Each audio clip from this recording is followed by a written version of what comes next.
Let the problem remain the problem. Don't be afraid to say, so this is the part I've played in the problem, but this is the part you've also played in the problem. You basically dissect the problem and put it back together as a team. And once you do that, then you're on the same road.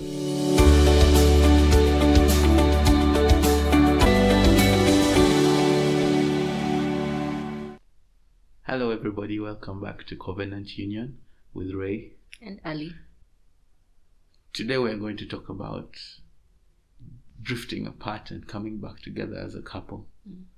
And it's usually, it seems like the norm in day to day where couples tend to drift apart over time because of different external and internal factors. Things like when the kids came in, we talked about that I think in episode 5. And things like when you get so busy, you have a new project, and you tend to drift away from your partner. And we have noticed it in our lives, and I'm sure in every marriage there are those moments where it feels, some people like to say dry, where it feels like the love is not loving, and the flow of conversation is not the same. And it's barely even there. Yeah, it's barely there. It's hi, good morning, good night. And to some people, it's nothing. But we found out between each other that there are some things that you can actually do to get back into that space where there is love flowing and there is a hope for communication again. Yeah. Today's particular topic is really about not the kind of drifting apart in the middle of a fight or in the middle of a disagreement, or those seasons happen. I mean, it's marriage. But the drifting apart that actually happens in life's day to day. And then you make the mental note to key in and get back into that zone with each other. Yeah. And then you do that for a couple of days, and then life starts to happen again. Then you become lax about the situation, and then you find yourself in that season again where you're drifting apart. It's like a roller coaster. Yes, it's a roller coaster. It's an ever happening valley mountain situation. Yeah. And sometimes the valleys can seem so long, and if there is no intentionality on how to get out of them, you're hoping that automatically you'll get out of them, but many times it is not the case. There has to be work put in. There has to be some sort of effort on each one's side. Of course. And if it's on one side, you'll have a leaning car. You'll have the other person will drag. be emotionally fatigued anyway. Yeah. You can't carry a partnership by yourself when there are two people involved. That's true. Yeah. What through the years, what have you noticed? What are the factors that actually cause this dryness? I'll speak from our personal experience. One, when we get really busy, whether it's a new project, whether it's you get into just something just keeps you busy, whether it's work, family, whatever. And then we find that you wake up early morning, go about your day, and you don't even take a minute to find out, how's my partner doing? How are you outside of this work that we do? And I think it's different for us because we work together. Yeah. So we spend the day together, but we are talking about work, we are planning, we are just dealing with work issues that we don't take the time to actually say, wait a minute, how are you? Yeah. How are we doing? How may I serve you? How may I pray for you? Or those things that actually open up lines of communication. Then, of course, the kids. Also, now that they're older, there are seasons when I find that, especially like recently when we had no maid and my entire life was rotating around them, my schedule, and because I was very consumed by that, I barely paid you any attention. One thing that also stands up for me that you mentioned yesterday was grief. Yeah. When we lost Mom, it was a season where we disconnect. We walked that journey together, but there's a point where we were so disconnected emotionally. And while I recognized it, I also respected that this was a journey you needed to walk on your own, and all I could do was stand by your side. Yeah. Yeah, I think for grief, I couldn't mention what I expected from you at that point, because when you say it's a journey you should walk on your own, you feel like you need someone to walk with you at the same time, but you can't really explain it. And we were both grieving in our different ways, because we actually took care of Mom till the end, and everything was so up and about until we came back home. When we came back home, there was that, now what? Because like you said, there was work. It was quite a bit of work taking care of Mom. We loved it, but like, it was something we were doing together completely, and we enjoyed it. We did all that we could, and then after, it seemed like there's something that we had been doing for 2 months also, and we ended up having almost no idea where we were going after. And we needed something to fill the void of that. I don't know how to explain it, because it had become part of our day. Yes. And now, not that there was time that needed to be filled, but there was that emotional, well, we had gotten used to pouring into that space in a certain way. Yes. And then now we didn't know what to do with those feelings and emotions. Yeah, and it's especially because everything else took a break. Yeah. And until we sat down and figured out what emotions we were both going through, there had to be breakdowns. We had to break a few habits that we had created through that period where we were apart, because we started to become, without noticing, selfish. We started to think about ourselves, and maybe the kids is where we connected the most. But what helped the most was coming back to talk about it, acknowledging that there was an issue, and agreeing to handle the issue without blaming each other. That's true. And it actually worked. Yes, it did. We went into that was, I think, one of our deepest valleys that we had. It was our deepest. It was the longest time we had been in a disconnect. Yeah, and because grief, in a special way, it's not like a fight. It's not. There's so many other heavy emotions involved. Yeah.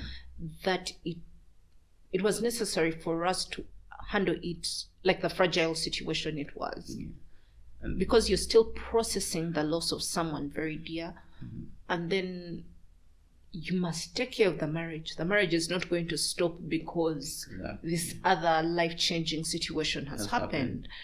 So you have to find a balance of how do we take care of each other, but also allow each other room to grieve in our different ways, yet somehow grieve together and heal together. I feel like marriage is very interesting. Yes, it is. I feel like grief should now be a thing on its own, because it's way too deep. Yes, it is. Experiencing grief together is deep. But I must also say, it's experiencing grief with a spouse is one of the... You never truly heal from grief, but it's one of the quickest and easiest ways to get to the other side, at least to the side where things get a semblance of normalcy at some point. And when you say that, it has to be a supporting spouse. That's what I meant, like someone who will walk with you and be intentional in respecting your feelings, even when they don't understand them, because there are so many things people go through that you might not even understand, but being willing to allow them that space, but also being intentional to say, I will not let you walk this journey alone. Yeah, that's very important. And thank you, by the way, for walking that journey with me. It makes it seem like it was shorter than I thought it would be. And there was a newfound respect for marriage when we went through all that? It was quite the season. I feel like we came out on the other side completely changed in everything, and I think that season really prepped me personally for something we later came to face last year. Good. I didn't even realize it until this moment. God works in mysterious ways. It's what really, because I think if I'd not gone through the emotions of losing mom, I don't know if I'm putting it the way that it's making sense in my head, but I feel like it really prepared me for a season of dying to self. Yeah. Like really dying to self and saying, this is my person. They need me in this moment, whatever it takes. I'm going to be present and do it as graciously as I can. And that season though brought us closer. Those seasons always bring you closer. Yeah. Always. I wanted to mention something. During the grief, there was a lot of arguments that actually were not meant to be there. Like there would be kind of, you're disagreeing on something that you usually don't disagree on. You're not seeing eye to eye on the very small things. There's a lot of feelings that come in. Yeah. And life doesn't stop. You have the kids to take care of, you have the work to do, and now you're putting all your energy on the other things and forgetting that there is this core relationship that brought about everything. And you see, I think people forget, because whether the kids are there, the home is there, the businesses, if you're doing business together, the reason you're working and all that, you forget that when you came together, you decided to do things as one. And when you start to drift apart, which is the devil's favorite card to play in a marriage, the problems that you're facing are not your spouse. Your spouse is not the problem. The issue. Yeah. The issue is all those things that are around. How much time are you spending out? How much time are you spending doing something else that you could actually get those 30 minutes and talk to your spouse? True. And you come home and the first thing you want to do is turn on the news, TV. Sit down and watch it while your spouse is probably getting the kids ready or even going to bed before you. And that moment when you're actually watching TV, you're on your phone, you're not even paying attention to either. If you could take those 15 minutes wasted just for a dopamine effect and take that and talk to your spouse, you'd find that all these times of disconnect would be minimized. Yes. You say that, and one of the other things that actually caused this drifting for us, and I've noticed that it's something that happens to, I think, as many couples as I know, when there are money issues in a relationship. When they say money answereth all, I think that is really what they mean. It cannot buy happiness, it cannot do all these things, but there's a security and a sense of calmness in a home and relationship when there's no money struggle. Yeah. When you begin to fight or disagree, or there's just a general lack of money in a certain season, like I'm sure most of us have gone through, it's almost like an automatic disconnect. And if you don't key in to say, no, we are not going to let this happen. Yes, there's no money, but it is what it is. So what do we do to get the money? So, or in this season of waiting, how do we become intentional to remain kind to each other, to realize we are not the problem. We are both doing what we need to be doing to bring in the money, but for whatever reason, it's not coming in. Or even if the other party is not doing what they need to be doing and you feel like it's their fault, there's no money. How can you help this situation? Or how do you help them without necessarily blaming them? I'm not one to babysit. My husband will tell you himself. I think some of the hardest conversations we've had to have are around money. Yeah. But I think in the last 1 year or so, I've also learned to approach from a place of, it's not blame, it's how do we fix this? The situation is bad, so what do we do? Yeah. And I find that the approach also changed that situation of drifting apart.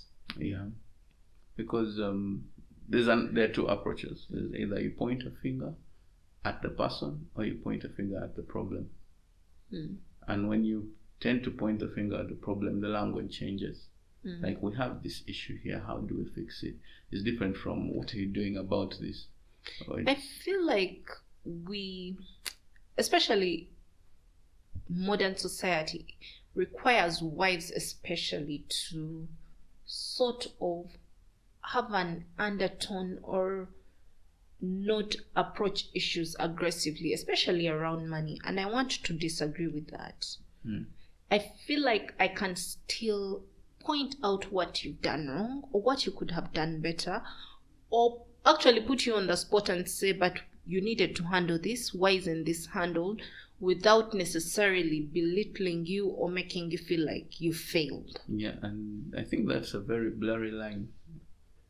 Yeah, and I think it takes time. One, for me now, I've learned to first go to my closet and seek God and say, God, if I don't address this thing, I'm going to fall apart.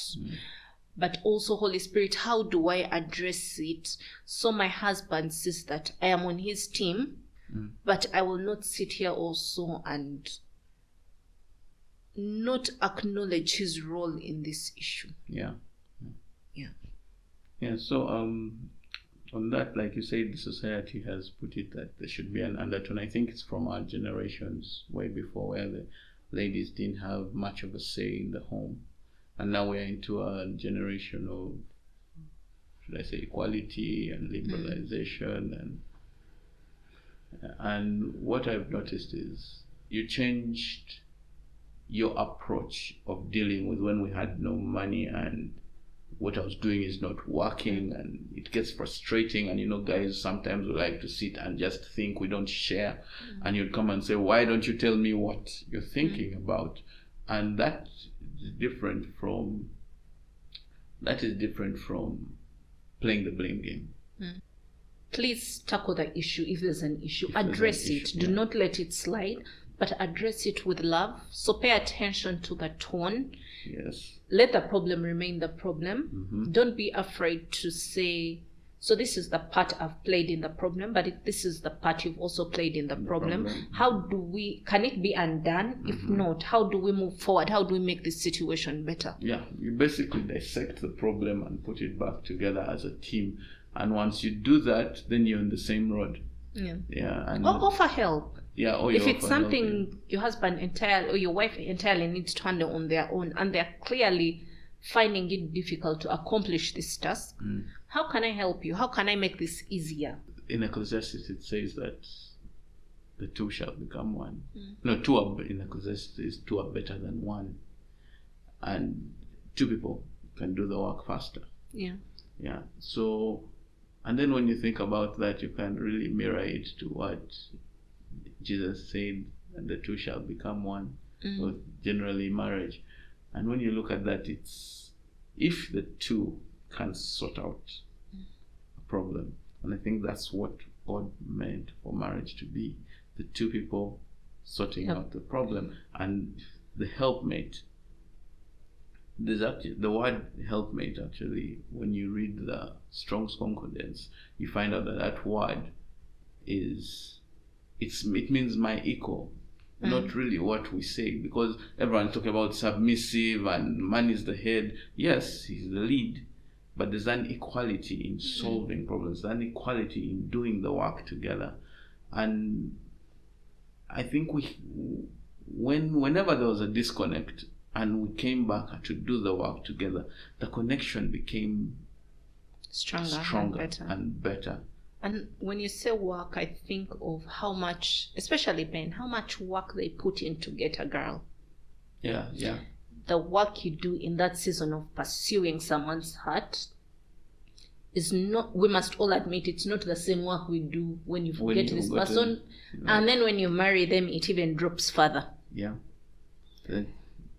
Yet, there's a scripture that we're discussing yesterday. I was listening to a podcast the other day on something similar, and they were talking about how Jacob worked 7 years to get Rachel, and then of course Laban ended up giving him Leah, and after a week of being with Leah, they gave him Rachel on condition that he would also work another 7 years to keep her. Yeah. And I've read this scripture all my life. I somehow always assumed that after the 7 years they gave him Rachel, then they gave him Leah, then after the next 7 years he took Rachel. Mm-hmm. And the realization that he did the work to get her and still did the work to keep her. Yes. The point really is in putting in the work in your marriages, in putting in the work when you notice you're drifting apart, because those seasons are bound to come. If anything, I feel like they're more than the stable seasons, so we must be very intentional about bridging those gaps when they happen. Yeah, something has just come to me, and we as men always we love that verse. We are the heads of the home, we are the leaders, the ladies follow. But that means also you're leading in this chase. Yeah. You're chasing your wife consistently.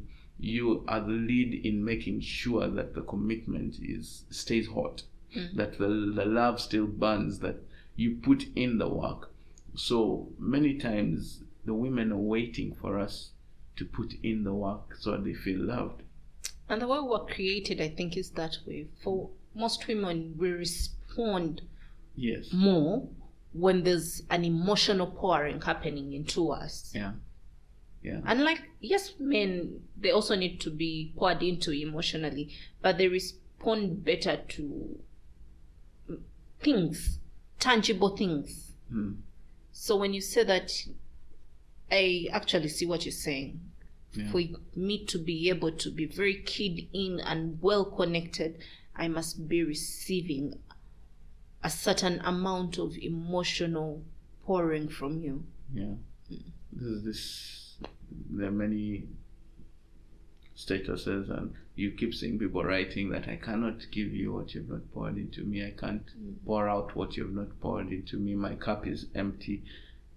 And it's not solely my responsibility to fill your cup, because there is a God, there is the Holy Spirit, there is your spiritual life. And ultimately, it's also a journey that you must walk on your own. Yeah.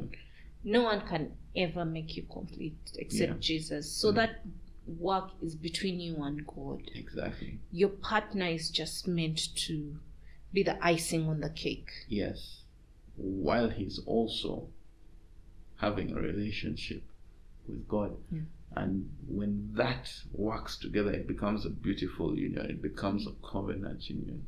The other thing that comes to mind for me is how husbands are called to love their wives like Jesus loved the church. Yeah. Jesus loved us to the point of death. You give everything, you lay your life down. Everything you have for your wife. You, to the point of death, literally, you give everything there is in you.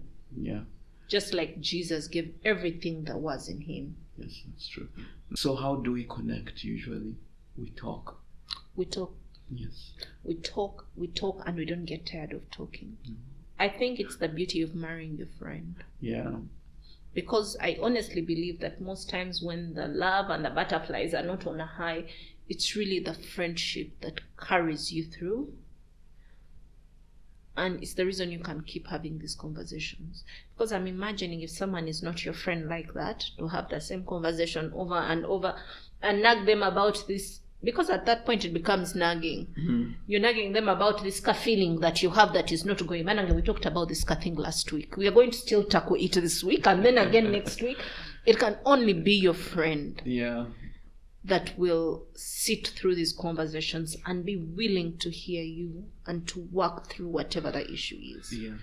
And you have to remember that if you keep talking about it and not finding solutions, you need to change the approach. You can't keep doing the same thing and expecting same results. Yeah. So yes, different results. The one thing that I love the most that actually I've fallen off from doing that is asking you questions at the end of the day. And it's a beautiful thing. They're open-end questions of trying to find out what someone is, how they view life, how they view the relationship, how they view generally everything.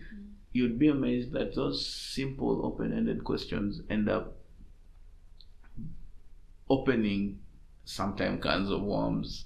Sometimes they open up a beautiful moment, and then sometimes they bring the butterflies back. It's nice. And yeah, like you said, sometimes work gets in the way of those things. And I've noticed of late, yes, we've been going through a lot in work, like trying to figure our out schedules, so because much. our schedules are not as synced anymore. And so at the time I was sitting in the office thinking, strange, she's not around in the office. And it feels like old school. Daddy comes back late, I wake up in the morning, we go together, drop the kids, then somehow in the afternoon after we've worked, you have to come home to take care, and then we're split again. And we don't have those moments that we used to have, like, lunch hour comes and you can easily go like, hey, and have a conversation. And one of the most beautiful things about it is now we start looking for the weirdest moments. Because work schedule has become so different that we're trying to fit into it. And yes, we know the schedule. You can decide at this time on this day, but that's not how our weeks have been working. You make a plan the night before and God laughs in the morning. So we find even little 5 minutes of the day. I think we can have talks like about 6 times a day without noticing. And it's those small things that pile up. They pile up to make the communication stick together. So I was just saying, why I was giving that example is because we always have excuses not to sit down with our spouses. It's the easiest thing to do. Oh, I have to cook. Oh, I have to go and meet the boys. Oh, I have to work. I have a deadline tomorrow. But it is not the 1 hour that I'm talking about. It is the 5 minutes of let's just sit down for 5 minutes and talk, find out how we are. Eventually it will start getting longer and longer. And I think I recommend in a week have at least 1 hour in total that I think for me, I really, now that I think about it, I have so much respect for people that have weekly dates. Because, and not weekly dates to talk about the money, the school fees, but not to tackle you. Of course, if there's an issue to be addressed, please go ahead and address it. But just a time where you connect and everything else has to fade away. And it's just your intentional time to connect with your spouse. Yes, put away that phone, put it in the handbag, in the pocket. Take time and actually get back to that place. Check in as it might not be possible to do it daily, but at least a month. Carve out that time. I mean, life is always going to be busy. That's true.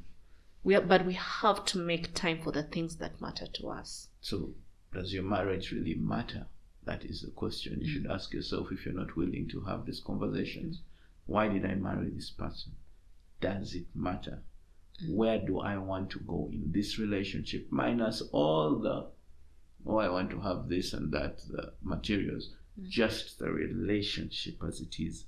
What is your vision for your relationship? Where do you want to see yourselves as a couple in 10 years' time? And many times, as soon as someone says that, we start thinking about, I want to have a mansion, I want to have this type of car, I want to have, but emotionally as a couple, where do you want to see yourself in 10 years' time, in 5 years' time, in 3 years' time? It's an interesting exercise to do because it leads you to doing the now. It leads you to doing what you need to do now to get where you want to be, just like any other goal.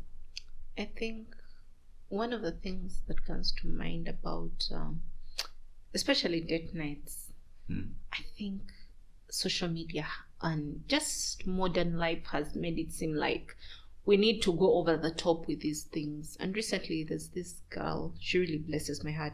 She's called Daisy Sunshine. She was sharing about a date night she had with her husband, and I think they parked somewhere and bought ice cream and sat and just talked. And I was thinking, why do we want a whole, yes, I know those ones are magical and, you know, dress up, look really good, go to a fancy place. They're cool. But for me, I must admit that is like really one-off for us. Yeah, that's true. Do the inexpensive things. Do things that won't break the bank. And do things that are in your time frame. Yes, your time frame, your budget. Yeah. And things you love, because keep it simple, keep it you cute. might be wanting to look like someone else when you go for the dates, yet all you need is just the both of you. Have a movie night. Yeah. You may not have to talk. Sometimes connection, intimacy really is not about it goes beyond communication, it goes beyond the sex, it goes beyond, it's just creating that connection. Special moments. Yeah. And special moments are not over the top. The special moments, actually, the moments we remember many times are those little moments. The simple ones. The simple ones. I hope you can find what works for you, because every single couple is different. Yeah, there's no blueprint here. There's none. And everyone knows what works deep inside. It's just teamwork. It's doing it together that matters. Yeah. So go out and have that date. Go to Skies if you can. Go to Nalongo on the side if you can. That's what's within your budget, please. But it doesn't have to be eating. Go and watch KCCA. Or arrange one at home. I've done that before. Yeah, so find what works and reconnect. Find out how your partner is doing every single day. Find out how the day has been at the end of the day, and check on them. There's a lot that goes on within. So we shall see you again next week. It has been fun being with you again. This is Covenant Union with Ray and Ali. Bye-bye. Bye-bye. God bless.